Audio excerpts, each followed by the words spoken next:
每4年的4月4，村里都会出现一口红棺材。红棺材在哪家门口停下，哪家就会敲锣打鼓的放鞭炮，把红棺材迎回家。村里人说，棺材，棺材，家里进棺材就是家官进财，是吉兆。今年的4月4，我家门口突然出现了一口红棺材。直到我收到信息回了老家，老妈却突然抱着我流眼泪。你这个孽女，你为什么要回来？为什么要回来送死？阿妹，这几天家里天气不好，你就在城里上班吧，不要回来了。一大早，我妈突然打电话给我，让我不要回家。电话里，我妈的语气很奇怪，好像压着声音在偷偷的小声的讲话，不想让人听见。我一手拿着手机，一手提着挎包，准备出门去上班。听到我妈的话，我皱起了眉，心中不解。过几天家里就要移祖坟了，我作为家里的长孙女，移祖坟这么大的事，我怎么能不回去？妈，下个星期2家里不是要移祖坟吗？我已经用年假提前请好1个星期的假了，不用扣工资。我原本以为我妈是心疼钱，才不想让我回去，结果我妈听到我还要回去，突然生气的破口大骂：你这个死小孩，叫你不要回，你偏要回，你怎么一直这么犟脾气，不肯听我的话？我叫你不要回来就不要回来，你要是敢不听我的话，跑回来，我就和你断绝关系，不认你这个女儿。说完，我妈没等我解释，急忙挂了电话。我看着已经黑屏的手机，陷入了沉思。因为就在刚才，我在手机里听到了另一人的声音，那个声音在凶狠地质问我妈是不是打电话给我，不准让我回来。我妈慌乱地解释，她是打电话给她的表妹。可据我所知，我妈根本就没有表妹，她是娘家里最小的女孩，哪里来的表妹？今天是星期5，公司里有例行会议要开，不可以迟到。要不是早上我妈突然打电话给我，耽误了我出门的时间，8点半这个时候我已经到了公司大门。在我下了地铁，在地铁旁的早餐摊买完早餐，脚步飞快地冲向公司大厦的时候，我眼前突然一花，撞到了一个人。哎呦，好痛！被我撞倒的人一屁股跌坐在地上，捂着腰痛苦的哀嚎。被我撞倒的是一个看起来年岁有60-70岁的老阿伯。看到自己撞倒了一个老人家，我心里很自责，赶紧扶起地上的老阿伯。老爷爷，您没事吧？有没有摔到哪里？老阿伯哎呦哎呦的小声的哼哼唧唧的叫唤，然后顺着我的手从地上颤颤巍巍的站起来。就在我想抽回手的时候，老阿伯却突然抓住了我的手腕。嘿嘿，小姑娘，爷爷我好几天没吃过东西了，你手里的煎饼能不能送给爷爷我吃啊？老阿伯说话的时候，灰蒙蒙的眼睛直勾勾地盯着我另一只手里的煎饼看，一边看还一边有意无意地扶着他的老腰，似乎在威胁我。我有些生气，我承认我撞倒老人是我不对，是我有错在先，可我也不是故意的呀。我也扶起了老人，也很真诚地道了歉啊。怎么，老阿伯一直揪着我不放？心里面不高兴，我还是拿出了手里的煎饼。既然老爷爷想要吃煎饼，我就送给老爷爷吧。老阿伯咧嘴，嘿嘿地笑了一声，速度极快地抢过我手里的煎饼，撕开包装袋，不管不顾地咬了起来。见老阿伯吃得狼吐虎咽，我担心地喊道：老爷爷，小心烫，慢点吃。煎饼是我刚在地铁口买的，还热腾得很，真怕老阿伯吃得急，烫伤了嘴，又来讹我。老阿伯看样子真的很饿，整整咬了好几口煎饼，才肯抬起头看我，咧了咧还沾着菜叶的大黄牙，对我说道：小姑娘，你是好人啊。爷爷我再不吃东西，可真的要饿死街头了。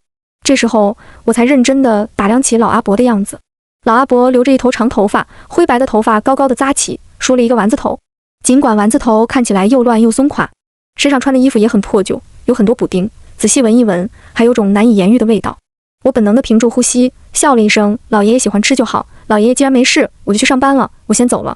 在我准备转身的时候，老阿伯突然又抓住了我的手，粗糙的指腹还用力地捏了捏我的手腕，捏得我有些疼。嘿嘿，小姑娘，你是好人啊，老头子就大发慈悲，帮帮你吧。你印堂发黑，山根欲断还连，家里会死人，还会招惹凶事。1个星期之内，你一定不要随便离开这里。说着，老阿伯还在自己破烂的口袋里一阵摸索，拿出一个折叠成3角形的黄色纸团。我看了一眼老阿伯手里的东西，知道是符纸，至于是什么类型的符纸，我就不清楚了。老阿伯伸出手，把沾染了油渍的符纸递到我面前。来，小姑娘，你拿好，千万不要碰水，关键时刻能保你一命。看着老阿伯神神叨叨的样子，我有些反感老阿伯手里的符纸，转头就想走人。可鬼使神差的，我的脚突然不能动了。我的脚竟然不听我的使唤，自己转了个方向，让我面向老阿伯。转身的一瞬间，我看到老阿伯的2根手指在我的背后快速地转了个圈。在我转过身去时，老阿伯已经放下了他沾满油渍的手指。拿着吧，小姑娘，这个符对你只有好处，没有坏处。既然躲不过，我就坦然接受。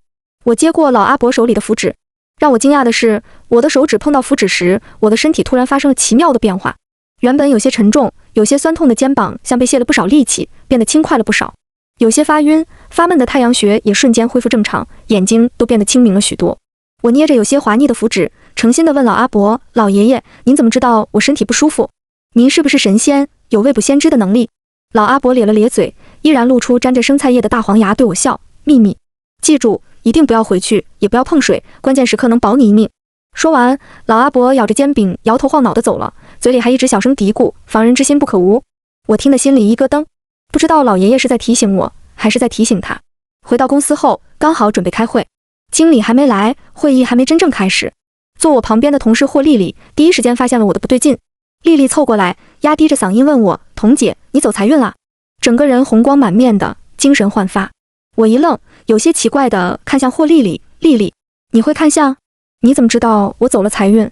霍丽丽嘿嘿一笑，反倒挑起眉，一脸神秘的和我说：“我不会看相，不过我爷爷会，我跟着爷爷学了点皮毛，能看懂一点点。”我点了点头，不做言语。我没有顺着霍丽丽的话接茬，霍丽丽却不答应了。“童姐，你怎么这么笨啊？也不问问我会什么，我好给你看看啊。”霍丽丽皱着自己好看的肉肉的小脸，一脸期待地看向我，想我顺着她的话去问她问题。我扯了扯嘴角，笑得一脸疏离。“不用了，丽丽，我不信这些。”霍丽丽一脸失望地回到自己的座位，嘴里小声地嘀咕：“奇怪啊，怎么会有人不好奇自己的面相呢？”我心里冷笑，假装没有看到霍丽丽一闪而过的探究的眼神。霍丽丽是刚毕业不久的应届大学生，来公司没2个月。霍丽丽长得年轻漂亮不说，工作能力也不错，为人处事更是没得挑，对谁都很尊敬，很有礼貌。唯有一点，霍丽丽好像很喜欢我，对待我比对其他同事更亲近，更粘人，天天有意无意地打听我的事，问我住哪里，老家是哪里，一副自来熟人来亲的无害模样，让我不得不心生戒备。时间飞快，很快就到了下班的时间。临下班，我去了一趟厕所。等我回来时，我发现了一丝不对劲。我放在桌子上的包被人动过。我扫了一圈办公室里的几个人，第一感觉就是霍丽丽动过我的包。我没有去找霍丽丽对峙，我的包里没有放什么重要的东西，即使霍丽丽想要找什么也找不到。而早上老阿伯送给我的符纸，我也随身放在口袋里。不知道为什么，在猜到霍丽丽动过我的包时，我第一反应是摸向自己的口袋，觉得口袋里的符纸不能让人发现。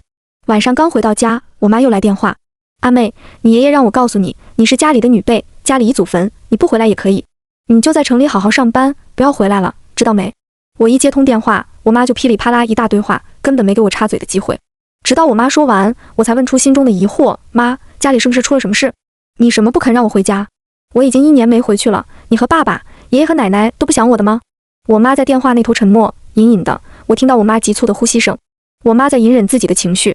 直到过了好一会儿的时间，我妈才低声说道：“阿妹，无论如何，今年你都不许回来，否则你就是害我和你爸，害你爷爷和奶奶。”我的心顿痛，看了一眼挂在墙上的日历本，哑声问道：“妈，村里的诅咒是不是又开始了？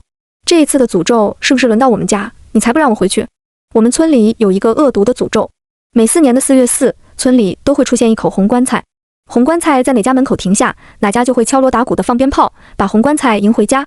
第2天，家里就会死一个人。村里人说，棺材，家里进棺材就是加官进财，是吉兆。他们没有死，他们是被送上天家仙位，保佑后代子孙官运亨通。今年的4月4明明还没到，我妈却打电话不让我回家，就连我家遗祖坟这么重要的事，也不让我回去参加。理由只有一个，今年的4月4，红棺材会出现在我家，死的人也可能会是我。可死的人会是我吗？我不知道，谁也不知道。据说红棺材每次出现，带走人的年龄都不一样，男女都不一样。没有人知道红棺材下一次会出现在哪家，也没有人知道红棺材会带走谁。那我妈为什么这么抗拒我回去呢？犹豫了一会儿，我对电话那头的我妈说道：“妈，我知道了，我不回去就是了。”我妈听到我答应不回去，好像松了一口气，语气竟然有些开心。不回来就不回来，在城里好好上班就好。挂断电话，我拿着符纸来回翻看。老阿伯送给我的符纸颜色有些旧，红色的朱砂却格外的鲜红，就连折叠成厚实的三角形也遮盖不住朱砂艳红似血的颜色。老阿伯说我家有凶事，让我必须时刻带着符纸。我知道符纸有很多类型，却不知道老阿伯给我的是哪一种符。只是自从带了这个符纸后，我的精神状态似乎真的好了很多。突然，我的电话响了起来。我拿起手机一看，发现是霍丽丽的电话。喂，童姐，你睡了没有啊？我看了一眼手机里显示的时间，语气冷淡地回答道：还没，不过也差不多了。霍丽丽听到我还没睡，似乎很高兴，语气甜腻腻地说一件事。霍丽丽说她要参加朋友的婚礼，路有点远，想借我的车开一开，问我愿不愿意借给他。似乎怕我不答应，霍丽丽还承诺用完了车会把油加满，还会给我带礼物，说得很卑微，很诚恳，生怕我会拒绝她的请求。说实话，听到霍丽丽要借用我的车，我确实犹豫了。我嘴上答应我妈，我不回去，我其实内心里还是想回去的。除去家里要一祖坟这一事不说，就是村里每4年会应验的毒咒，我都做不到置身事外，狠心的让家里人去面对百年不破的毒咒。至于老阿伯的警告，我只能装傻听不懂了。现在霍丽丽突然要借我的车，我该不该借？丽丽，小琪也有车，要不你去跟他借？我过2天要回老家一趟，实在不方便借车。我说的小琪也是我们公司里的同事，霍丽丽和小琪都是小年轻，应该更有话聊。哪知道霍丽丽见我不肯借车，却在电话那头哭了。童姐，你的车就借我开一下嘛，我当天来回肯定不耽误你回家，我一直这么尊敬你，就是把你当我的长辈，当我的姐，我才舍得拉下这个脸来求你。童姐，你就借我开一下你的车好吗？求求你了，童姐。霍丽丽这么低声下气的求我，我没办法拒绝，于是答应把车借给她。不过我给她定了3条规矩：第一，绝不能刮坏弄坏我的车；第二，绝不能用我的车搭载宠物；第三，明天晚上一定要准时把车开回来给我。霍丽丽满口答应我的条件，说现在就要来找我借车。半个小时后，我把车开在小区外面的马路上，等霍丽丽过来接车。等了没几分钟，霍丽丽来了。童姐，你等很久吧，不好意思哦。霍丽丽双手接过我手里的车钥匙，笑得一脸甜唇。我摇头，脸色淡淡的回答，没等多久，嘶！我话还没说完，手指突然传来一阵刺痛。霍丽丽松开我的手，脸色紧张地问道：童姐，你怎么了？我按住滴血的手指，看向霍丽丽的手，问她：丽丽，你手里拿着什么？这么锋利？霍丽丽翻过手来，把手里的钥匙串递给我看。我什么都没拿，就拿着一串钥匙。霍丽丽手里拿的的确是一串钥匙，可是钥匙串里却挂着一把玩具小剪刀，玩具小剪刀的尖口还挂着血珠，刚才就是这把小剪刀刺破了我的手指。霍丽丽看到小剪刀上的血珠，后知后觉发现是她不小心刺破了我的手，脸色顿时愧疚不已，抓着我的手看，一边看还一边扒拉我受伤的中指，把本来已经不出血的手指又给按出血了。霍丽丽见我手指又出血，赶紧拿出纸巾帮我擦血。霍丽丽一边擦拭我手指的血，一边不停地和我道歉，语气要多难过有多难过，要多委屈有多委屈。对不起，童姐，我不是故意弄伤你的，我真的不是故意的。对不起，童姐。看着越擦越多血，越擦越红的纸巾，我抽出我的手。丽丽，不用帮我擦了，已经不流血了。霍丽丽的手突然一空，然后抬起头，再次露出委屈又难过的神色。我厌烦了霍丽丽一副小白兔，人畜无害的可怜模样，既然已经把车钥匙交到了霍丽丽的手中，我想立刻离开。临走前，我再次交代一句：丽丽，车我后天要用，明天晚上你一定要开回来给我，知道吗？霍丽丽猛地点头，拍着自己傲人的胸脯跟我保证：童姐放心，明天晚上我一定把车开回来给你。我点点头，转身离开。在我走了一段距离后，突然感觉后背有一种被人注视的灼热感。我忽然转头，发现霍丽丽还站在原地，眼神不明地看着我。发现我在看她，霍丽丽笑着抬起手和我招手，然后才进去车里面，把车开走了。我呆愣在原地，总觉得霍丽丽的眼神太过阴森恐怖，不像一个正常人该有的眼神。这一晚，我睡得很不安稳。半睡半醒间，我总感觉有人在盯着我看。我想睁开眼睛，却发现自己的眼皮被沾了胶水斑，不管多用力都睁不开。胸口又闷又重，好像被压了一块巨石，让我差点呼吸不过来。就在我以为我会被压得透不过气，会被憋死的时候，我的胸口忽然一热，然后我睁开了眼睛。在我睁开眼睛的一瞬间，我忽然迎面对上一双红彤彤的眼睛。啊！我害怕的失声尖叫，伸手拍开和我对视的眼睛。就在我惊恐地坐起身的时候，昏暗的房间里，一个漆黑的身影突然飞快地离开我的床边，然后穿墙而过，瞬间消失了。我抱着被子缩在墙角，心脏突突突地跳个不停。妈的，我是见鬼了吗？突然想到发热的胸口，我赶紧拿出符纸。为了防水，符纸被我用塑料套套住了。就着昏暗的光线，我看到符纸还在隐隐发着黄光。我害怕得浑身发抖，然后打开了房间里的灯，眼神警惕地看向四周。还好，那个有着红色眼睛的黑影没再出现。叮铃铃，我的手机突然响起，在寂静的房间里，声音格外的大。手机的来电显示的是我爸的名字。喂，爸，这么晚打电话给我有什么事啊？我接通电话，电话那头却没有声音。爸，听得见吗？这么晚打电话给我，怎么不吭声？直到我喊了好几句，电话那头才传来我爸的声音。也不知道是不是因为刚睡醒，还是因为工作太辛苦没有睡，电话那头我爸的声音格外的低沉，格外的沙哑。彤彤，明天你回来吧，家里遗祖坟，你要在场。我心中奇怪，晚上的时候，我妈还打电话来，告诉我叫我不用回去。现在大半夜的，我爸突然打电话给我，叫我回去。不过既然我爸喊我回去，那我肯定要回去一趟，也就不用偷偷摸摸的回去了。在我想事情的时候，电话那头我爸还在一直重复：彤彤，明天你回来吧，家里遗祖坟，你要在场。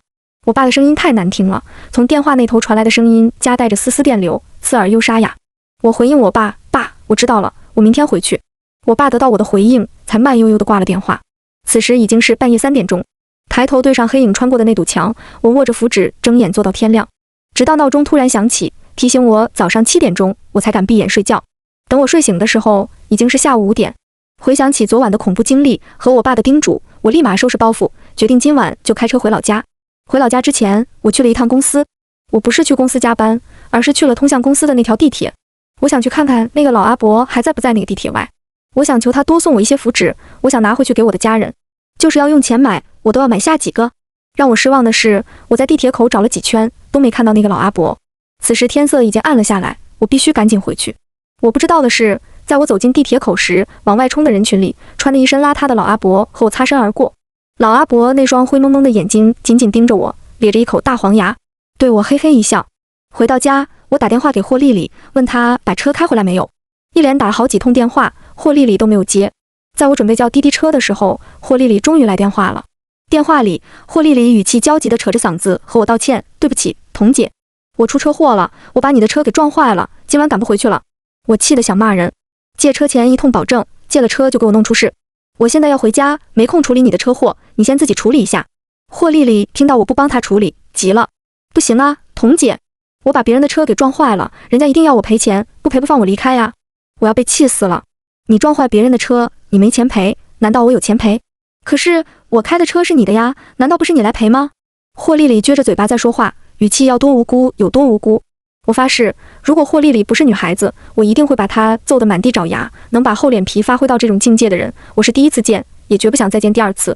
把你的定位发过来，我现在过去找你。我压抑着心底的愤怒，忍无可忍地喊道。直到霍丽丽发过来定位时，我愣住了。她发的地址距离我老家很近，我只要找到霍丽丽，再搭1个钟头的车，我就能回老家了。我多花了1倍的价格叫了一辆滴滴车，因为白天睡过觉，所以晚上我并不困，和司机有一搭没一搭的聊着天。司机是一个年轻的男人，见我一个搭车回老家，好奇地问我：美女，这不过年不过节的，你回老家干嘛？家里有事，所以急着回家。我这个人本来就性情冷漠，加上老阿伯对我的影响，我相信防人之心不可无是有道理的。年轻司机见我没有兴趣聊天，以为我是在害怕他，就和我聊其他话题。他说他很少接夜单，虽然他一个大男人不迷信，但是俗话说夜路走多了总能见鬼，所以他都是走日单比较多。要不是因为我是个女孩，又刚好和他的家顺路，他也能趁这个机会回一趟老家，他也不会接这个单。我疑惑地问：你家也经过这条路？年轻司机点头：没错，下了这条高速，再开1个钟头就能到我的老家了。我心里一咯噔，问他：帅哥，你能告诉我你老家哪里的吗？年轻司机见我对他的老家感兴趣，转过头一脸神秘地告诉我，他的老家在这条公路的尽头，叫埋关镇棺材村。埋关镇棺材村，我睁大着眼睛，一脸不可置信。我约滴滴车，竟然约到了同乡。我压抑着激动的心情，颤声问道：帅哥，埋关镇这个镇有什么讲究吗？名字怎么这么奇怪？年轻司机见我有兴趣，嘿嘿一笑，对我说道：美女，不用一直叫我帅哥，叫得我怪不好意思的。我叫林彻，你叫我林彻就行。老家在棺材村，姓林，名字也只有1个字，确实是和我同一个地方的人。长夜漫漫，开车又无聊，容易打瞌睡，于是林彻和我聊起天，说他村里的事。林彻告诉我，他住的村里有一个奇怪又恶毒的诅咒，每4年的4月4，村里就会突然出现一口红棺材。红棺材在哪家门口停下，哪家的人就要敲锣打鼓的放鞭炮，把那口红棺材抬进家里。第2天，那家的人就会死1个人。死的那个人在红棺材进家里的那一天，没有任何异常，也不知道自己会死。直到了第2天，被红棺材挑中的那个人才会死在红棺材里。这个奇怪又恶毒的诅咒，在他的村里延续了整整100年。科学家、法师、道士，甚至是上头官方，全都来过棺材村，想要破解诅咒的真相，不过都没有成功过，还因为莫名其妙的死了不少人，才不了了之。说到这里，林彻叹了一口气，他说：很快就到4月4了，我们村里又要死1个人了。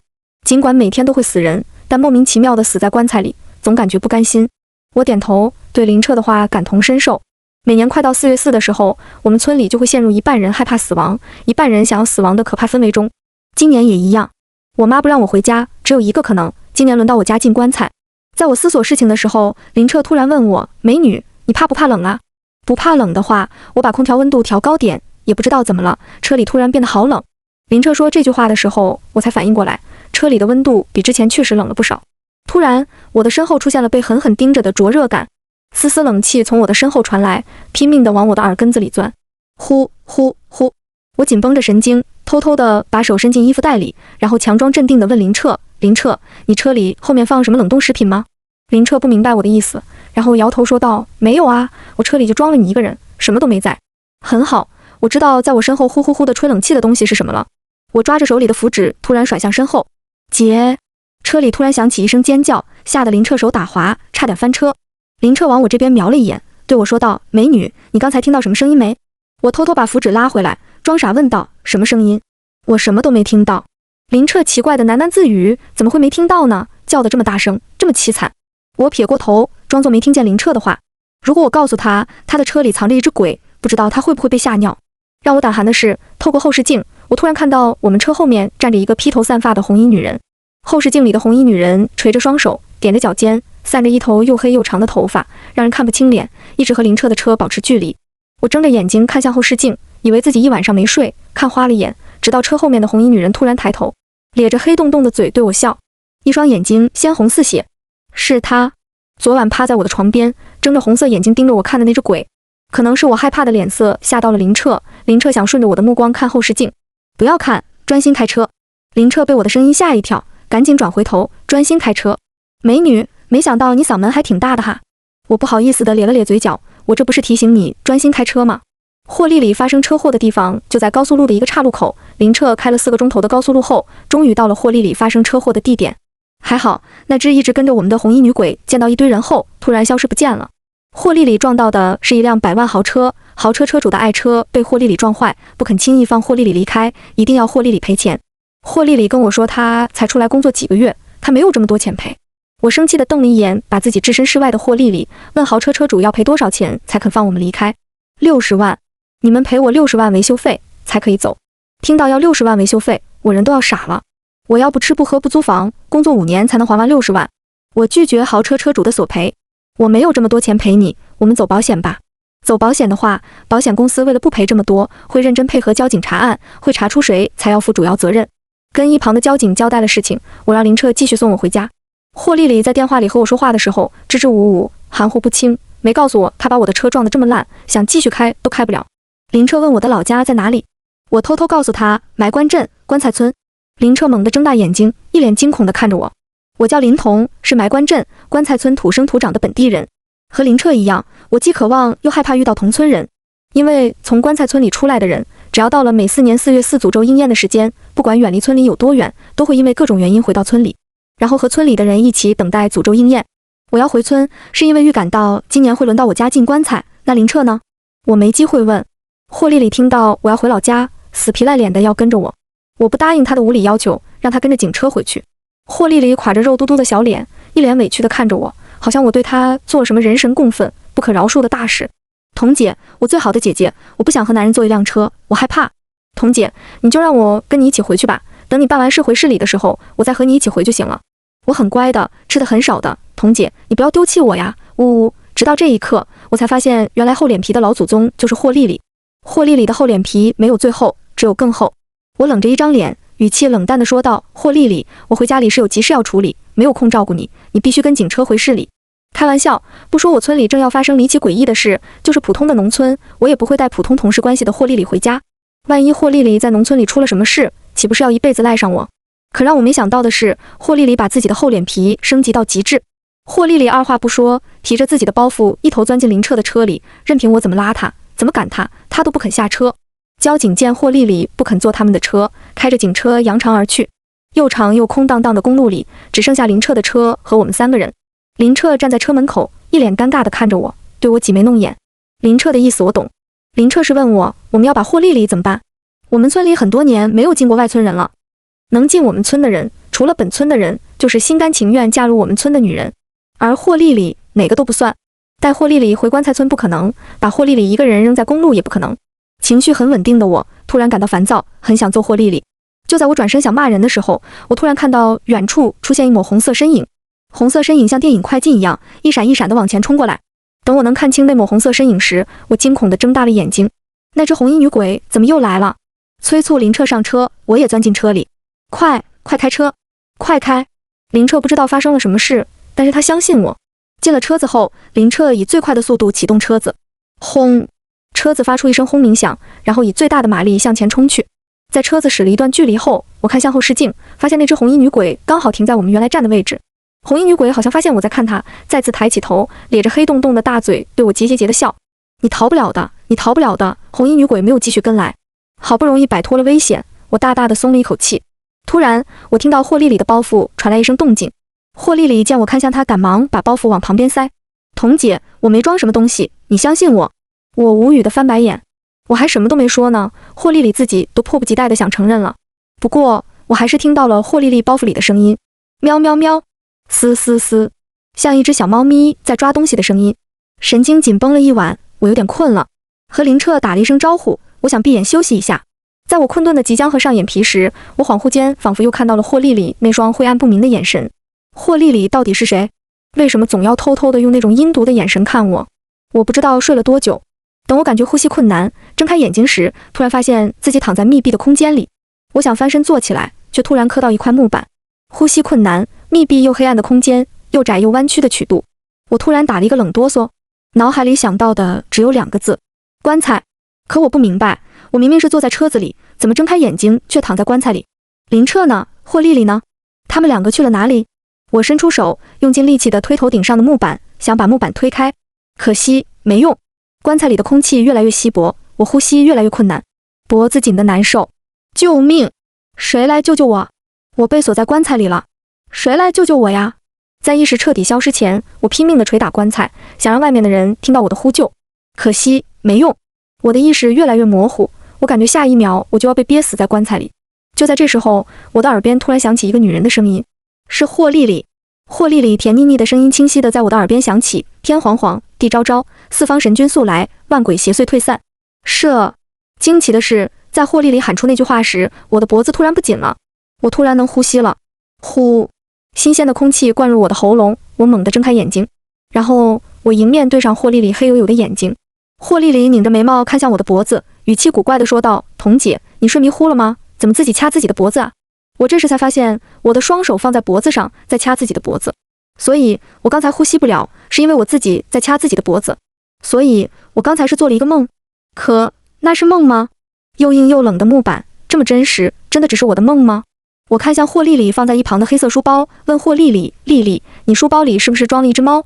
霍丽丽突然睁大眼睛，猛地拿起旁边的书包，牢牢地抱在怀里，一脸委屈地看着我。童姐，你不要扔我的默默，默默很乖的，不会乱拉屎拉尿的，你不要扔默默好不好？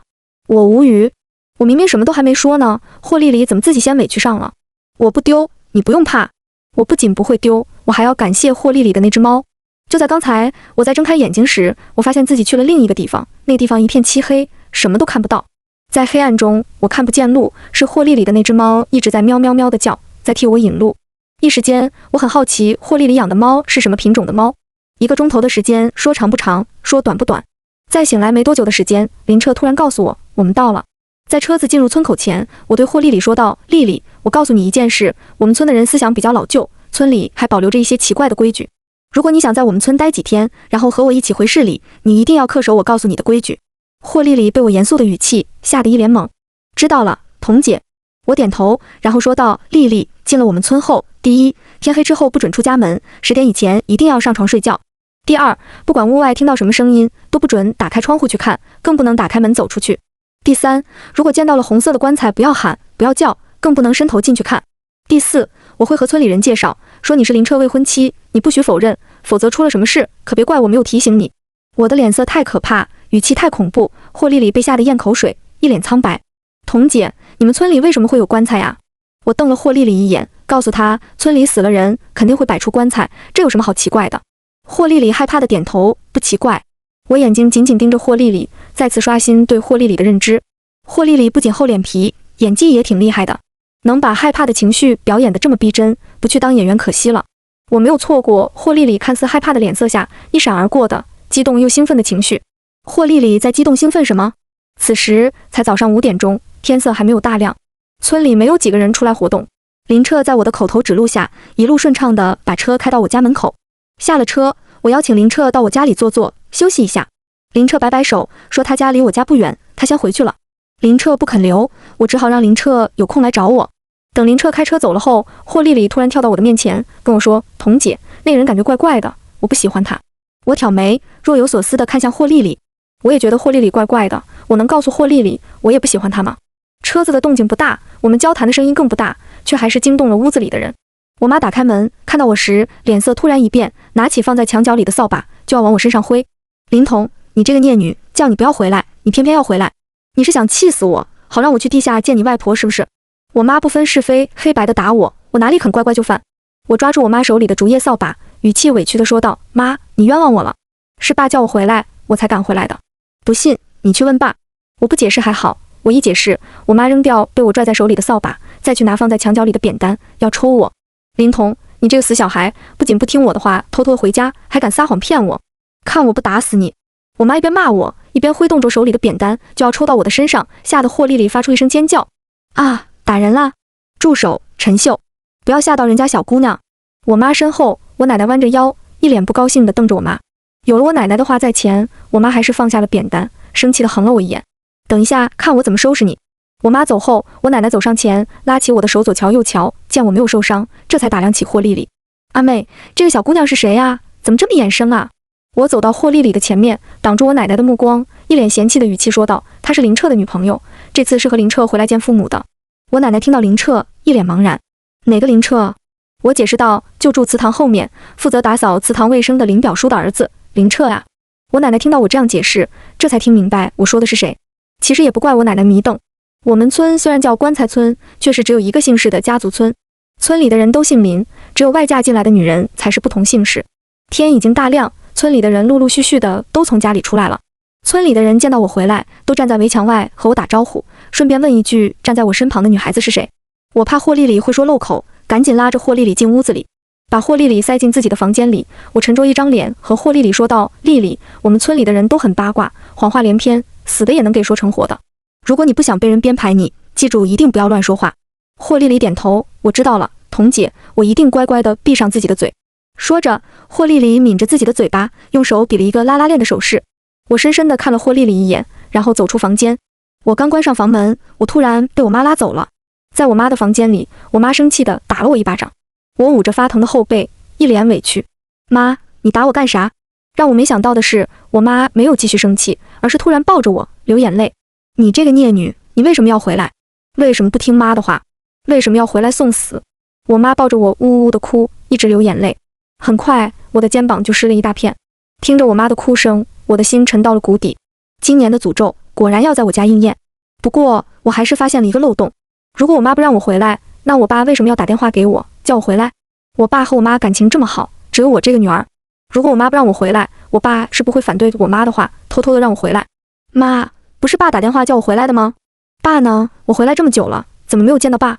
我妈听到我喊我爸，突然不哭了，又打了我一下。阿妹，你还说谎？你出去工作这么久，什么都没学到，竟学会了说谎。你爸昏迷不醒，在床上躺了3天3夜了，怎么可能给你打电话？你要说谎，也要打个草稿啊！我震惊，我爸昏迷了，还躺了3天3夜。那前晚上打电话给我的人是谁？我抓着我妈的肩膀，一脸严肃地看着我妈。妈，你确定我爸一直没有醒？我爸怎么了？怎么昏迷了3天3夜？我妈低着头靠在我的肩膀上，又呜呜地开始流眼泪。你爸前几天去祠堂里帮忙搞卫生，突然从架子上摔了下来，然后就人事不知了。听到我爸受伤，我心里一揪，就要去找我爸。在我妈的床上，我果然看到躺在床上闭眼昏迷的我爸。妈，爸摔昏迷了，你们没有去找医生吗？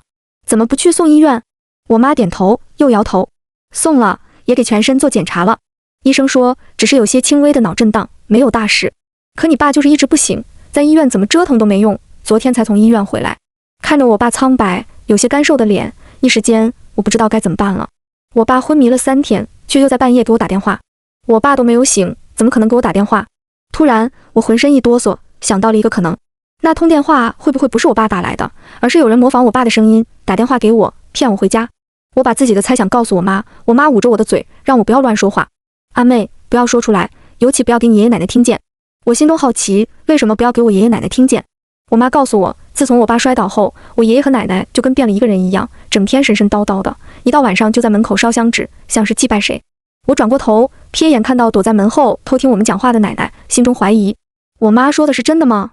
中午吃过饭后，林彻来了我家。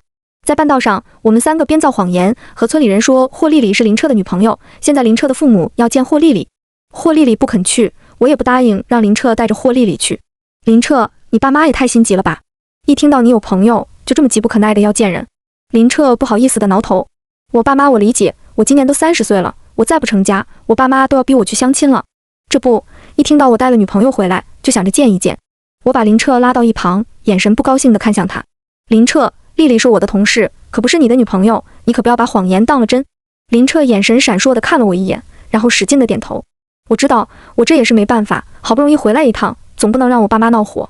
反正你同事也是答应假装我女朋友，你才肯让你同事进我们村的。你同事就只是我当几天的假女朋友而已，不亏。我看了一眼一旁的霍丽丽，霍丽丽见我在看她，突然咧嘴对我笑，笑得一脸清甜，把林彻羞涩的不行。我心里一咯噔，隐隐觉得事情超出了我的掌控。行，你爸妈想见丽丽也行，我陪着你们一起去。林彻听到我话，傻眼了，一脸不情愿。林童，你这也太小心了吧，我带女朋友去见父母，你跟着去瞎凑什么热闹？我生气地瞪了林彻一眼，纠正林彻的说辞，丽丽只是你的假女朋友，不是你的真女朋友，我要对丽丽人身安全负责。林彻拗不过我，没办法只能答应让我跟着一起去。林彻得了便宜还卖乖，我心中不耻，觉得林战自从回了村后，整个人都变了。离开家之前，我去找了我妈，告诉我妈带丽丽出去逛一逛。我妈不让我们走，说她还有事情要做，让我帮着照看一下我爸。我把霍丽丽的事说给我妈听，我妈为了掩护霍丽丽的身份，这才肯放我们走。不过我妈警告我们，天黑之前一定要回家。等我从家里出来时，原本站在院子里的霍丽丽和林彻突然不见了。丽丽，林彻，我跑到门口大喊，寻找他们2个的身影。这时候，我奶奶不知从哪里走了出来，眯着有些模糊的眼睛，颤颤巍巍地说道：“那个小姑娘和林海家的小子走了。”奶奶说的林海就是林彻的爸爸。知道霍丽丽去了哪里，我一路小跑地追了过去。说实话，我心里面一点也不喜欢霍丽丽。霍丽丽脸皮厚又娇气，还分不出是非。和林彻没认识几个钟头，就敢跟别的男人跑，也不怕受到伤害。林彻这个混蛋也不是个好的，见霍丽丽长得漂亮，就想去泡霍丽丽，也不管人家愿不愿意，就要拉人家去见她父母。棺材村的祠堂设在村里的中央，我一路追过去的时候，没有看到霍丽丽和林彻的影子。我以为林彻拉着霍丽丽去了林彻的家，然后我直接跑去林彻的家。林彻的情况和我一样，因为惧怕村里的诅咒，林彻很小的时候就被他家里人给送出去，寄宿在亲戚家读书。所以我长这么大才对林彻这么不熟悉。我对林彻不熟悉，对林彻的家却是熟悉的。林彻的爸爸，按照族谱的顺序来喊，我应该喊林彻的爸爸叫表叔。等我跑到林彻家里的时候，林彻的爸妈正坐在客厅里看电视。林彻的爸爸看到我，一脸惊讶：“阿妹，你怎么回来了？”因为我从小在村里长大，直到上高中才被我妈送到大姨家读书，所以林彻的爸爸认识我。是的，表叔，我今天早上刚回来。表叔，你看见阿彻带着一个女孩子没有？林彻的爸爸摇头，一脸疑惑，然后又一脸惊喜。彻仔是说交了女朋友，还住在你家，我原本还不信，我让他带过来给我和彻仔妈见一见。都这么久了，也没见彻仔回来，我还以为彻仔带着女朋友出去逛街了。听到林彻爸爸的话，我脑子顿时一片空白，只剩下嗡嗡响。林彻没有带霍丽丽回家，林彻会带霍丽丽去哪里？顾不上林彻爸爸的叫喊，我赶忙出去找霍丽丽。我和林彻离开的时间只差几分钟，他们应该走不远。如果林彻没有带霍丽丽回家，那就只有一个可能，祠堂。我马不停蹄地跑向不远处的祠堂，心中祈祷霍丽丽不要出事。我们村叫棺材村，除了每4年的4月4会出现一口红棺材外，还是因为我们村出过一个传说。传说100年前，我们村里有一个很穷的穷秀才。穷秀才家里很穷，却娶了一个很贤惠的妻子。秀才的妻子又贤惠又能干，不仅把家里打理得井井有条，还做得一手美味豆腐的好手艺。穷秀才的妻子为了让穷秀才专心读书，从没让穷秀才操心家里的事，不仅把家操持得很好，还孝敬公婆，在我们村传得一方美名。3年后，穷秀才赴京赶考，果然高中榜眼，加官进财。穷秀才中了榜眼后荣归故里，所以我们村就被改为灵官村。只不过后来出现了诅咒，我们村就被外面的人谣传成了棺材村。我来到祠堂门口的时候，发现祠堂里面静悄悄的，没有任何声音，大门被锁着锁头，进不去。祠堂进不去，那霍丽丽和林彻去了哪里？丽丽，你在哪里？丽丽，我压低着嗓音，小声地喊道：喵！突然，我的身后传来一声猫叫。猫咪小时候的声音都一样，可我还是听出了这一声猫叫是霍莉莉带来的猫咪。喵！喵！喵！猫咪的叫声时远时近，好像在引我过去，在向我发出求救。在我顺着猫咪的叫声一路跑过去的时候，我发现霍莉莉和林彻晕倒在祠堂的后门。晕倒在一旁的霍莉莉紧紧抓着书包，书包里猫咪在痛苦地挣扎着，在不大的书包里爬来爬去。我见状，赶紧拿过霍莉莉的书包，打开拉链。在书包的拉链被拉开的一瞬间，书包里的小猫咪突然跳了出来，扑向我。我以为猫咪要挠我，我本能地闭上了眼睛。可让我想不到的是，猫咪不是要挠我，而是扑向我的身后。杰！喵！一声凄厉的惨叫混合着一声小猫的叫声，我突然一抖，后背发麻。那个声音我可太熟悉了，是那只红衣女鬼。红衣女鬼跟着我回到了村里，来到了祠堂外。猫咪叫了一声后，我的身后就没再听到任何声音。喵！小猫咪来到我的脚边，温柔地蹭着我的脚跟。我低头看去，发现霍莉莉带来的小猫咪是一只纯黑色的小猫。喵喵！小猫咪抬起头，对着我小声地叫。对我叫了一声后，小猫咪转过头看向霍莉莉，然后又转过头看向我。我明白小黑猫的意思，小黑猫想让我救霍莉莉。我来到霍莉莉面前，在霍莉莉的人中处用力地摁了摁，然后推了推霍莉莉。莉莉，你醒一醒！莉莉，你快点醒来！你再不醒，我就要甩你巴掌了！我推了好几下霍莉莉，都推不醒霍莉莉。小黑猫见我叫不醒霍莉莉，然后抬起一只爪子放在霍莉莉的书包上。你想让我打开书包吗？我问小黑猫。小黑猫对我眨眨眼睛，一直喵喵喵地叫。不知道为什么，我突然感觉我能听懂小黑猫的意思，它也能听懂我的话。当我打开霍莉莉的书包时，我愣住了。霍莉莉的书包并没有装化妆品、衣服那些，而是都是一些奇形怪状的东西。这些东西我见过，也认识：桃木剑、符纸、八卦镜，还有墨斗线。我脑海里突然想到一个可能，霍莉莉难道是一个捉鬼道士？我把书包里的东西全都倒出来，对小黑猫说道：这些东西能让莉莉醒过来吗？小黑猫对我喵喵喵地叫，然后抬起它的一只爪子放在了一个小铃铛上。我拿起小铃铛，一脸疑惑：小黑猫让我拿小铃铛干什么？小黑猫见我拿起小铃铛，然后跑到霍莉莉的身旁，对着霍莉莉喵喵喵地叫：喵喵喵，喵喵喵。小黑猫叫的声音很像喊霍莉莉的名字。我突然福至心灵，明白小黑猫让我拿着小铃铛喊霍莉莉的名字。我捏着小铃铛的把手，一边摇一边喊：霍莉莉，快醒一醒！霍莉莉，快醒一醒！霍莉莉，快醒过来！在我喊完第3遍的时候，霍莉莉慢悠悠地睁开了眼睛。霍莉莉睁开眼睛，见我拿着小铃铛，突然脸色大变，向我扑了过来，要抢我手里的铃铛。不要碰我的东西！霍莉莉对我怒声喊道，原本娇俏可人的脸变得凶狠至极。我被霍莉莉吓了一跳，一时间不知该做什么反应，手里的铃铛突然被霍莉莉抢走了。霍莉莉抢过铃铛，见铃铛没有被弄坏，这才松了一口气。等霍莉莉抬起头看向我时，她的眼神突然变了，不再是一副甜腻腻、清甜单纯的小甜妹的模样，冷漠、疏离，还有一丝不怒自威的强者之气。你都看见了？霍莉莉冷着一双眼睛，语气冷淡地问我。我看着霍莉莉的眼睛，不自觉地咽了一口唾沫。我本能地觉得，现在的霍莉莉才是真实的霍莉莉。霍莉莉现在的眼神和前天晚上跟我借车后站在阴暗处看我的眼神一模一样。我老实地回答霍莉莉，我不仅都看到了，还用小铃铛喊醒了你。霍莉莉撇了撇嘴，一脸不屑。林童，你别太高估你自己了，喊醒我的是这个招魂铃，可不是你。什么？这个小铃铛是招魂铃？霍莉莉没理会我震惊的脸色，而是把散落在地上的东西全都装回书包里。装好了东西，霍莉莉背起书包，抱起小黑猫，对我说道：走吧，去你家。我指了指躺在另一边的林彻，他呢？他怎么办？霍莉莉看了林彻一眼，语气冷漠：他没事，只是被我撞晕了而已，等一下就会醒过来了。说完，霍莉莉毫不犹豫地走了。我眼神犹豫地看了林彻一眼，然后也跑了。虽然我不知道霍莉莉和林彻之间发生了什么事，但我本能的更愿意相信霍莉莉。说实话，我们棺材村除了每4年4月4诅咒要应验的时候才会变得有些古怪，其他时候和普通的农村没什么两样。村里要网络有网络，要家电有家电，就是快递服务站，我们村里也有2-3个。只是我们村里人都对村里的诅咒保持沉默，闭口不谈，默契的不让外面的人知道我们村里的秘密。一路跟着霍莉莉走回家，在路上遇到好几个熟识的村里人，他们都热情地和我打招呼，对几天之后的诅咒丝毫没感觉。直到回到了家，关上了我的房间门，霍莉莉牵着2郎腿坐在我的贵妃椅上，老神在在地看着我。你想问什么？我能告诉你的，绝不瞒你。霍莉莉脸色苍白，却精神俊硕，和她以前弱柳扶风、娇滴滴的样子完全不一样。我问霍丽丽，你到底是不是霍丽丽？霍丽丽点头，如假包换。听到这里，我暗暗地松了一口气，没有被调包就好。如果你是霍丽丽，你怎么突然变得不一样？就是影帝也没有你演的这么逼真啊！你到底在隐瞒什么？霍丽丽懒懒地抬起眼睛看了我一眼，唇角勾起一抹笑。尽管我觉得霍丽丽的笑不怀好意。霍丽丽黑白分明的眼睛转了转，然后和我说道：“林童，你猜对了，我的确是故意隐瞒真实的自己。我接近你，想和你亲近，都是为了达到自己的目的。我是为了你而来，为了你的村子而来。”我听得一愣，不明白霍丽丽的意思，什么叫为了我而来，为了我的村子而来？霍丽丽说到这个份上，也没打算瞒我。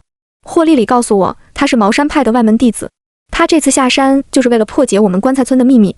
霍丽丽告诉我，我们棺材村隐藏了一个惊天大秘密，正是这个秘密才让我们村饱受诅咒之苦。我问道：“什么秘密？”霍丽丽转头看向门外，那就要问问你妈陈秀了，关我妈什么事？我顺着霍丽丽的目光看向门外，发现我家里人都站在门后，而我原本关着的门不知什么时候被打开了。原本陷入昏迷的我爸不知什么时候醒了，站在门口和我妈和我爷爷奶奶一样，目光凶狠地盯着霍丽丽看。我和霍丽丽都被绑住了，绑住我和霍丽丽的人就是我的家里人。家里人绑住我们还不够，还要塞住我们的嘴，不让我们发出声音。房间里，我和霍丽丽被扔在床上，动弹不得。我眼神示意霍丽丽这是怎么一回事。霍丽丽对我眨眨眼睛，用含糊不清的声音告诉我稍安勿躁，等晚上的时候就知道了。门外，我妈和我爸趴在门板上偷听我们讲话，不过他们什么都没听到。我妈对我爸说，还他爸，我们只要绑住阿妹和那个女孩，他们就不会受到伤害吧。我爸点头，只要让他们熬过这3天，等诅咒过去就会没事了。直到外面没再听到声音，霍丽丽啊啊地对我说，先睡觉，晚上带你去冒险。说完，霍丽丽倒头就睡，不再理会我。我有心想问事情，都问不到。不过既然霍丽丽都不着急，我更不用着急了。在我和霍丽丽睡着后，我妈进来房间，还贴心地帮我们盖被子。我妈站在床边，一脸慈爱又一脸心疼地看着我，语气难过：“阿妹，你别怪阿爸和阿妈。阿妈叫你不要回来，你偏要回来，还带一个道士回来，你是想害死阿爸、阿妈不够，还想害死整个村里的人啊！只有绑住你们，不让你们出去闯祸，你们才能躲过一劫呀！”说到最后，我妈捂着嘴巴，呜呜地哭。直到我妈离开房间，关上门，我才睁开眼睛。和我一样没睡的还有霍丽丽。霍丽丽眨了眨眼睛，然后摇头，示意我不要说话，然后继续倒头睡。尽管我心中有很多疑惑，可霍丽丽不想现在告诉我，我只能耐心等待，跟着霍丽丽一起睡觉。一觉睡到天黑。等我睡醒睁开眼睛时，发现房间里黑暗一片。霍丽丽不知什么时候突然靠了过来，小声地问我，你家里有没有糯米？最好是生糯米。我心中不解，霍丽丽要糯米干什么？还有，霍丽丽怎么突然能说话了？她嘴里的不团呢？我想告诉霍丽丽，我家有糯米，不过我拿不了糯米给她。我地说了几句，不管霍听没听懂，我只能这样解释给她听。还好，霍丽丽听懂了，还告诉我等我家里人睡着了，她再帮我解开绳子。咯吱，我房间门突然被打开，啪，灯被打开时，我本能地闭上眼睛。等我睁开眼睛时，发现是我妈端来饭菜。我妈进来房间是来喂我和霍丽丽吃饭的。在嘴巴里的不团被拿走时，我问我妈，你们为什么要绑我和丽丽？你们是不是有什么事瞒着我们？我妈低着头不说话，只是端着碗夹着菜往我嘴里塞。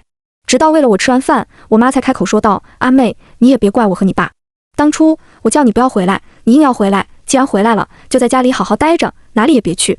等熬过了这3天，你就没事了。我脸色一变，什么叫我熬过这3天就没事了？3天后就是村里诅咒应验的时间，我妈绑了我，就以为红棺材不能带走我了吗？妈，你们怎么这么糊涂？你们就算绑了我，等诅咒应验了，我一样会死，谁都逃不了。不是这样的。我妈突然把碗筷往桌子上重重的一放，愤怒地朝着我喊道，只要绑住了你，不让你靠近红棺材，红棺材就带不走你，你就不会有事。我睁大着眼睛，不可置信地问我妈，你怎么知道的这么清楚？村里到底发生过什么事？我妈不回答我，就捂着脸小声地哭，哭到最后我也忍不住哭了出来。我妈这副样子已经很明白地告诉我，今年的诅咒100%应验到我家，而且死的人还是我。妈，你告诉我，我会死是不是？今年红棺材带走的人就是我，是不是？我妈捂着脸低声地哭，不，你不会死的。我和你爸都商量好了，等红棺材进到家门口，你爸和你互换生辰八字，你爸代替你去进红棺材。什么？我大叫，几近崩溃。我妈突然捂着我的嘴，让我不要这么大声。阿妹，你冷静点，不要被人听到。如果今年我们家没有被红棺材带走，红棺材不高兴，就会杀了全村的人，你就是害死全村人的罪人啊！听到这里，我还有什么不明白的？红棺材根本不是随机夺取人命，而是早就安排好了一切，故意让村里的人每到诅咒应验的时间就陷入恐慌中。呀！这时候，霍丽丽的声音突然响起。等我妈把霍丽丽翻过身时，我才发现霍丽丽的嘴巴又被塞了一团布。我妈没有继续和我说，而是喂霍丽丽吃饭。等霍丽丽吃完饭，我妈收拾东西离开了房间。在离开房间前，我妈拿出剪刀，剪了一小撮我的头发，还剪了我的一些指甲。我妈把我的头发和指甲用黄色纸包好，离开了房间。而我和霍丽丽依然被绑着，嘴巴里依然被塞了一团布。好不容易熬到半夜，霍丽丽突然靠过来，对我眨了眨眼睛。我现在要出去一趟，你跟不跟我一起去？霍丽丽的嘴巴被塞了一团布，声音却从她的嘴巴里传了出来。我现在才知道霍丽丽会腹语。我点点头，表示我会和她一起出去。然后，在我震惊的眼神中，霍丽丽竟然自己解开了绳子。直到我拔出塞在嘴巴里的布团，我问霍丽丽：“霍丽丽，你怎么解开绳子的？难道你会缩骨功？”霍丽丽点头：“林童，你也不笨嘛，连缩骨功都知道。”我惊讶，还真是缩骨功。霍丽丽没有和我多说，背着书包喊出小黑猫，对我说道：“带我去找糯米。”我问霍丽丽要糯米干什么，霍丽丽没有告诉我，而是一脸神秘地和我说，她等下给我看绝技。霍丽丽用勺子舀了很多糯米。霍丽丽不仅要糯米，还要陈糯米，不要新的糯米。在我满是求知欲的眼神下，霍丽丽三言两语地解释给我听。陈糯米阳气重，对付鬼物比较有效果。听到鬼物这两个字，我不知怎么的，突然打了一个冷哆嗦，想到了那只红衣女鬼。我和那只红衣女鬼无冤无仇的，那只红衣女鬼为什么要一直跟着我？霍丽丽舀好了糯米，喊了我好几声。见我毫无反应，霍丽丽用力地拍了一下我的额头。喂，在想什么呢？回魂了。我摇摇头，说在想事情。霍丽丽瞥了一眼我手里的符纸，说道，在想为什么有女鬼一直跟着你，是不是？我抬头，震惊地看向霍丽丽。原来她都知道。你怎么知道？你能看见那只红衣女鬼？霍丽丽看傻子般的眼神看了我一眼，语气不屑地说道，我可是正宗的茅山派道士，我当然能看见鬼物了。我不仅能看见鬼物，还知道那只鬼为什么一直跟着你。我惊讶，霍丽丽，你什么意思？你说你知道红衣女鬼为什么跟着我？霍丽丽哼一声，说道，你手上拿的符纸就是女鬼的藏身之处，你一整天寸步不离地带着这个符纸，女鬼不跟着你才怪。神吗？我惊恐地大叫，霍丽丽及时地捂住了我的嘴。要死啦！喊这么大声，被你家人发现了，我们就出不去了。被霍丽丽这样一说，我避之不及的要把符纸丢了。霍丽丽见我想扔符纸，却阻止了我。不要丢啊！这个符纸不但不害你，反而能保护你，是个大宝贝呢。我龇牙，一脸无语地说道，被一只鬼跟着，吓都要吓死了，怎么是个大宝贝了？霍丽丽拿起被塑料套着的符纸，在我的眼前晃了晃，说道，这个符纸是一张困魂符，也是一张养魂符，养着住在符纸里的女鬼。你拿了这个符纸，就是女鬼的主人，女鬼的藏身之处被你捏在手里，肯定整天都跟着你了。不过你不用害怕，女鬼除了跟着你，还会保护你，直到你把符纸还给女鬼，放女鬼自由身。否则，就算到了天涯海角，那只红衣女鬼都会一直跟着你。听到霍丽丽这样说，我突然想明白了一件事。所以前几天你动我的包，就是想找这个符纸，是不是？霍丽丽被我问得一愣，然后点头。没错，我是想知道是哪个高人，居然这么大方，送一只百年厉鬼保护你。听完霍丽丽的话，我不知道要不要生老阿伯的气。弄一只厉鬼跟着我就算了，还是一只百年厉鬼，这是嫌我命太长。然而这还不够让我生气。霍丽丽告诉我，红衣女鬼虽然在危急时刻会保护我，但也可能随时取代我，占用我的身子。所以我一定要紧紧跟在霍丽丽的身边，以防万一我被红衣女鬼占用身子的时候，她能立刻解救我。回想起前一晚，红衣女鬼趴在床边，睁着一双红彤彤的眼睛盯着我瞧的场景，一时间我不知道那个老阿伯是想帮我，还是想害我。霍丽丽带我去了祠堂，站在祠堂门口，霍丽丽手里的小黑猫突然炸毛，眼神凶狠地瞪着祠堂，嘴里呼噜噜的嘶吼。霍丽丽安抚地摸着小黑猫的毛发，默默不要急，等一下就可以大吃一顿了。我不解，问霍丽丽来祠堂干什么。霍丽丽转头看我，在昏暗的夜幕中，霍丽丽的眼睛犹如跟我借车的那一晚，阴森晦暗不明。你不是很想知道你们村里诅咒的源头吗？今晚我就带你开开眼。我们村的祠堂被锁着门，除非是重大节日，一般不对外开放。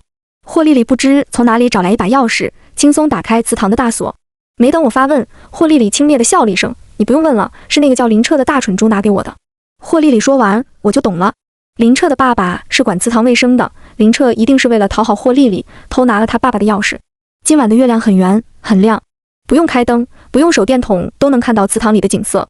进了祠堂，我看见祠堂前厅不知什么时候摆上了香烟蜡烛。红色的蜡烛在昏暗的祠堂里明明灭灭，像长了一双红色的眼睛。霍丽丽拉过我，直接走向祠堂一侧的走廊。走，我带你去看一个好东西。霍丽丽拉着我的手，拽着我走的时候，也不知道是不是我的错觉，我看到摆在前厅供桌上的灵牌忽然转了个方向，面向我和霍丽丽离开的方向。我眼角余光看着转了方向的灵牌，哆嗦着嗓音小声地问霍丽丽：“丽丽，你看见没有？桌子上的灵牌在看我们。”霍丽丽冷哼一声：“看我们又怎样？他们还能跑过来打我们？”霍丽丽不说还好，她这样一说，好像惹怒了祠堂里的灵牌。祠堂里突然刮起一阵无名风，吹得灵牌抖动不止，咯吱咯吱的响个不停。霍丽丽拿着钥匙开了一个门又一个门，听到祠堂里发出的声音，霍丽丽有些生气了。都是一些死的不甘心的倒霉鬼，有什么好神气的？默默去给那群倒霉鬼一些颜色瞧瞧。小黑猫眨巴着绿油油的眼睛，乖巧地叫了一声，然后从霍丽丽的肩膀一跃而下，踩着小猫步走向祠堂。不一会儿，祠堂里发出一声凄厉的猫叫，喵。小黑猫喊了一声后，祠堂瞬间陷入安静。吵人的灵牌瞬间停止了抖动。在霍丽丽忙着开门的时候，我突然抓住了霍丽丽的手，一脸严肃地盯着霍丽丽看。丽丽，你告诉我，你今晚擅闯祠堂是要干什么？霍丽丽看着我，突然咧嘴嘿嘿一笑，这语气，这神态，和前几天我在地铁站遇到的老阿伯一模一样。霍丽丽说：“你想知道？等一下你就知道了。”说完，霍丽丽推开我的手，打开了房门。随着房门被打开，房间里突然往外吹出一阵冷风。昏暗的月光下，我清晰地看到房间里赫然放着一口棺材。丽丽，你怎么知道这里有棺材？你一直都在找这个棺材。霍丽丽点头，然后拉着我走进房间。霍丽丽进了房间，拿着手机打开了手电筒。本来霍丽丽是想开灯的，却发现房间里没有灯，就连一根蜡烛都没有。霍丽丽进了房间，手脚麻利地打开书包，拿出一叠符纸贴在棺材上，然后在棺材上的四周撒上一圈陈糯米。撒完糯米，霍丽丽点了3根香，对着棺材尾拜了拜，口中念念有词：尘归尘，土归土，你已经死了100年，又祸害了这么多的人命，就算有再大的怨气，你也该消了。今天我就帮你超度，让你顺利下黄泉去投胎。说完，霍丽丽把3根香插在棺材尾的缝隙处，然后霍丽丽拿出墨斗线，拉出线头递给我：“你帮我一起弹墨线。”霍丽丽一脸严肃地和我说。我点点头，答应和霍丽丽弹墨线。就着霍丽丽夹在嘎吱窝下的手电筒光线，我清晰地看到眼前的棺材不是黑色的，而是红色的。忽然，我浑身一抖，想到这口棺材是不是每4年4月4诅咒应验时出现在村里的红棺材？在我愣神、两眼发晕的时候，霍丽丽的声音突然钻进我的耳朵：“不要分心，专心淡线。”我被霍丽丽的声音吓一跳，瞬间回魂。谢谢你，我对霍丽丽真心的道谢，因为就在刚才，我分心想事情的时候，我突然感觉脑袋一轻，隐隐的好像有什么东西好要从身子里钻出去。霍丽丽瞪了我一眼，凝神正气：“不要再分心想事情，你再被勾魂，我就空不出手来救你了。”听到我刚才被勾魂，吓得我浑身起鸡皮疙瘩，紧紧盯着手里的墨线，和霍丽丽一起弹墨线。霍丽丽手里的墨线不是普通的墨线，漆黑的墨线隐隐散发出一股腥臭味。墨线每弹一下红棺材，红棺材就颤动一下，发出刺耳的咯吱声。我觉得要不是有霍丽丽在，我能瞬间秒晕。当霍丽丽的墨线弹到第8下的时候，红棺材突然发出一声响，凭空顶了起来。霍丽丽见状大喊：“不好！让我放开墨线，趴在棺材上！”我震惊脸：“什么？霍丽丽让我趴棺材？”霍丽丽在棺材盖顶起来的时候，已经整个人趴在棺材上了。见我还没有动作，有些生气地喊道：“灵童，快趴在棺材上！你阳气旺，命格硬，能镇住里面的鬼东西。如果鬼东西从棺材里面跑出来，你们村会被灭村，会被灭村。”我学着霍丽丽的样子，像一只蛤蟆一样，整个人趴在棺材盖上。果然，霍丽丽说的没错，我阳气旺，命格硬。在我趴在棺材盖上的时候，棺材盖瞬间不动了。霍丽丽说：“可惜默默不能离开，要镇守那群倒霉鬼，不然这个鬼东西哪里敢造次。”我心中好奇，霍丽丽嘴里的小黑猫竟然这么厉害。棺材盖没再继续动，霍丽丽自己一个人弹起了墨线。霍丽丽说：“还不够，必须弹足7749条墨线，才能镇住棺材里的老鬼。”就在霍丽丽准备弹下最后一条墨线时，门口突然传来一声大喊：“住手！”祠堂里灯光四射，林彻的爸爸林海突然出现在房间里，跑过来阻止霍丽丽继续弹墨线。而祠堂里已经围满了一堆人。林海推开霍丽丽，也推开趴在棺材盖上的我，指着我怒骂道：“林童，你这个吃里扒外的狗东西，你为什么要帮着外人祸害我们村？”我被林海给骂懵了。什么叫我吃里扒外？这口红棺材就是诅咒应验时会出现的红棺材。我帮霍丽丽制服这口红棺材，我们村就不会再死人了。不过，我突然想明白了一件事，林海面对红棺材不但不害怕，反而很镇定，他是不是知道什么？表叔，你告诉我，也告诉祠堂里的大家，你为什么要藏红棺材？为什么要阻止我封印红棺材？一旦激起千层浪，站在祠堂里的人听到我的话也提出质疑。是啊，大海，你怎么偷偷藏起红棺材来了？是不是你在暗中搞鬼？大海，你必须给我们交代，诅咒鹰燕时会出现的红棺材，为什么会出现在祠堂里？我就说，祠堂里的房间明明没放什么东西，却都要上锁，还不给看。原来大海叔把红棺材藏在这里。祠堂里吵杂声一片，村里人都嚷嚷着要林海给解释。林海不但不回答，还把霍丽丽刚弹好的墨线擦掉，擦掉墨线还不够，还把贴在棺材上的符纸也给撕掉。红棺材没有了符纸镇压，又剧烈的抖动起来，发出木板碰撞的震天响。不好，老鬼生气了，要冲出来了！霍丽丽惊慌的大喊，举着桃木剑冲向红棺材。轰！棺材盖突然冲天而起，把距离棺材最近的林海掀翻。昏暗的房间里，我感觉有一股阴风对着我吹来，我眼前一花，模糊的看到一个红色身影扑向我，耳里清晰的响起一声又一声凄厉的吼叫：你们害死我全家，你们不得好死，全都不得好死！我睁开眼睛时，我发现我面前的景色变得不一样，映入眼前的是一间有些破、有些旧的茅草屋。低头一看，我手里拿着一本只有电视剧里才会出现的书本，书本泛黄又破旧，书页微卷，我估计这本书都被看了不下100遍。而我穿着的鞋子也是电视剧里才会出现的布鞋。先生，你在看什么？身后突然响起一声娇俏的声音，我转过身看去，却看见了我自己的脸。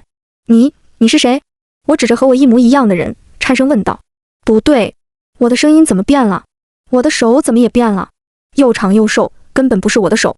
先生，你读书读傻了，连自己的娘子都认不得了。陈彤嗔怪地瞪了我一眼，然后端着一盘豆腐回茅草屋。看到豆腐，又看了一眼我手里的书本，我脑袋突然一痛，突然想到流传在我们村里的传说，所以我现在是我们村未来的榜眼林俊生。时间过得飞快，我如走马观花般读书看书，然后去参加科举，然后功成名就地回家。等我回家时，我的妻子陈秀、我的孩子和我的爹娘都突然消失了，他们像人间蒸发一样，没留下一点痕迹。我在村里四处找人，村里的人却告诉我，我的妻子出去找男人被我的爹娘发现，怕被我的爹娘揭发，就和外面的男人杀了我的爹娘，而我的儿子也被我的妻子杀了。他们3个就被埋在村后面的后山。我不信，跑到后山，果然看到3个坟包，坟包里插的木牌写的正是我爹娘的名讳。村里人告诉我，我妻子陈彤跟外面的男人跑了，叫我不要挂念，我现在功成名就，要多少女人有多少女人。我不肯，一脸伤心欲绝。我深爱我的妻子陈彤，往日里相处的美好画面不断地充斥着我的脑子。我不相信我的妻子会背叛我，我忘不了我的妻子。我疯了，又哭又笑地发了疯般跑到树林里。村里好不容易出了一个大官，当然不肯轻易放过我。漆黑的夜里，村里的人都在树林里寻找我的身影。我躲在一个山洞后面，听着远处村里人的呼唤，无动于衷。直到山洞外忽然响起男人的交谈声，我突然心生杀意。大牛，你说林俊生现在是大官，要啥女人没有，干嘛非逮着陈彤不放啊？哎，你还没成家，你不知道陈彤长得又美，身材又好，还很有孝心，简直是男人的绝配。陈彤再好，也跟着别的男人跑掉了呀，有什么好可惜的？嘘，我告诉你，你不要乱说，陈彤没有走，而是被杀了，埋了。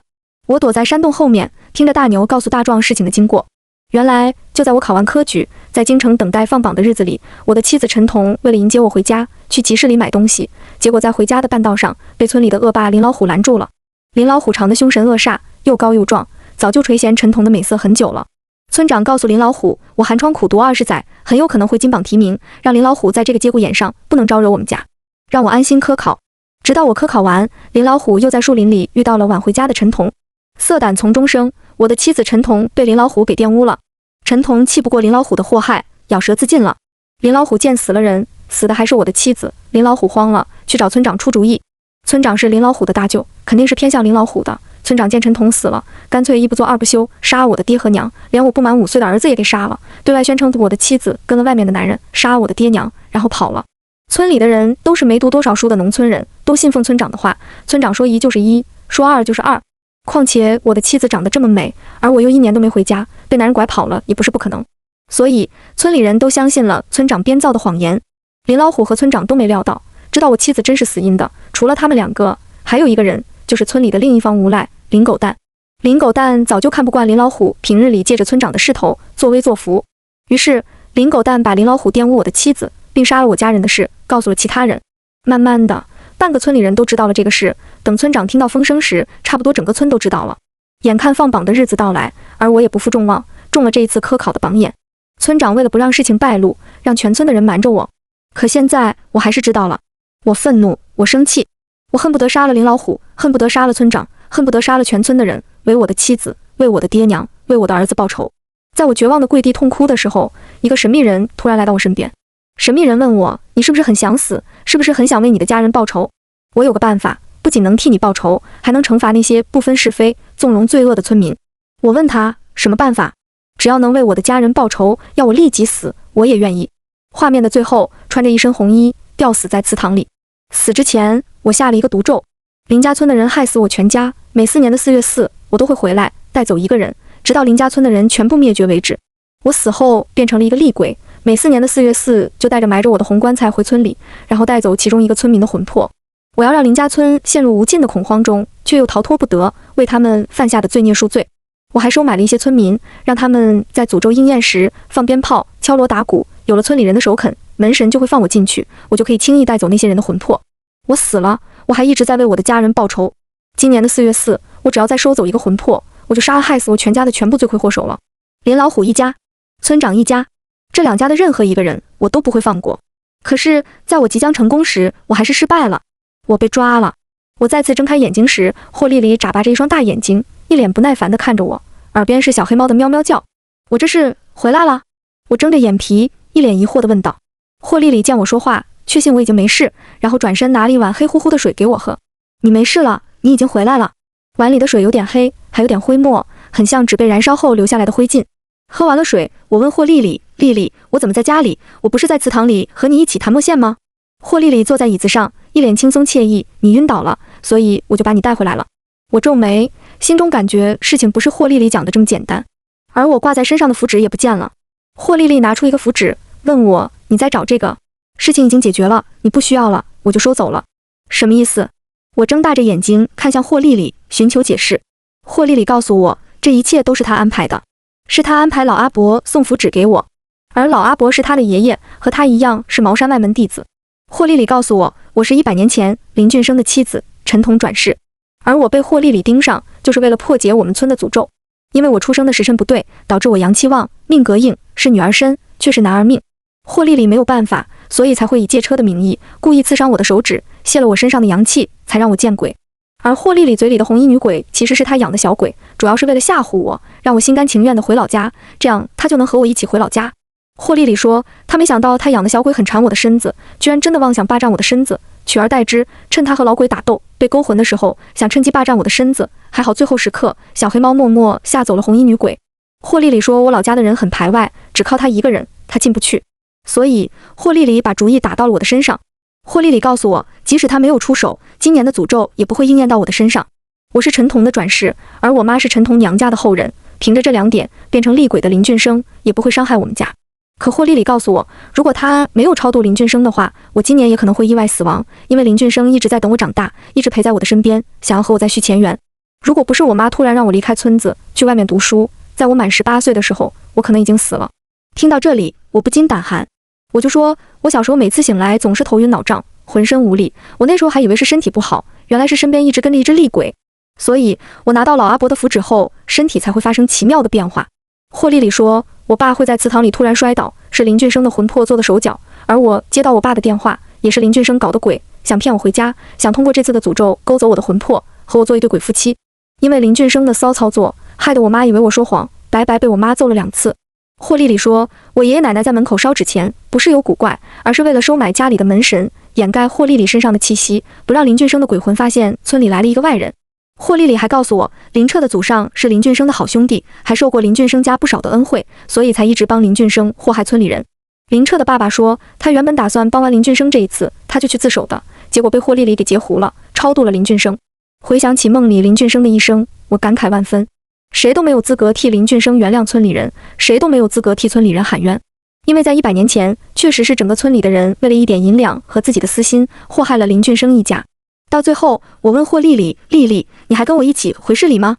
霍丽丽摇头，抱着小黑猫头也不回地走了。我有钱，有本事，不需要打工养活自己。我无语凝噎，霍丽丽既然这么有钱，怎么不替我赔被撞车的钱？